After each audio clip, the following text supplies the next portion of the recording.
सर्वप्रथम सर्वांना जय भीम. तर आज कॉलेजमध्ये माझं काही कामही नव्हतं तरी मी आली होती.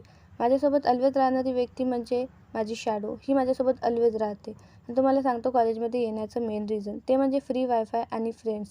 त्यानंतर मग कॉलेजच्या वॉचमध्ये एवढे वाजले होते. ही जरा जास्तच समोर आहे. तिथून निघाली मग मी लायब्ररीमध्ये जायला. खूप दिवस झाले म्हटलं लायब्ररीचे दर्शन घेतले नाही. मग लायब्ररीमध्ये जायला निघाली. तिथे लॉग इन करायचं होतं. एकदा तर मी दुसऱ्याचंच लॉग इन केलं होतं. मला माझा नंबरच आठवत नव्हता. मग स्वतःचं लॉग इन झालं.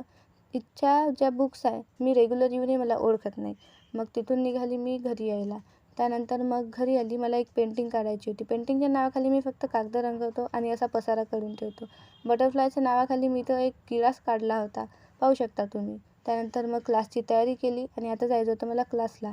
त्यानंतर मग सूर्यदेवताचे दर्शन घेतले. फिर मैंने खुद को देखा. उसके बाद मैंने और सूर्य देवता को देखा. उसके बाद फिर खुद को देखा. त्यानंतर मग क्लासवरून आली आणि मग मला जायचं होतं माझ्या गाडीमधलं ऑइल चेंज करायला. ते चेंज केलं आणि घरी यायला निघाली. माझ्या भावाने मग मला रस्त्यातच सोडून दिलं. मग पैदल यायला निघाली. चला तर भेटू नेक्स्ट व्लॉगमध्ये. बाय.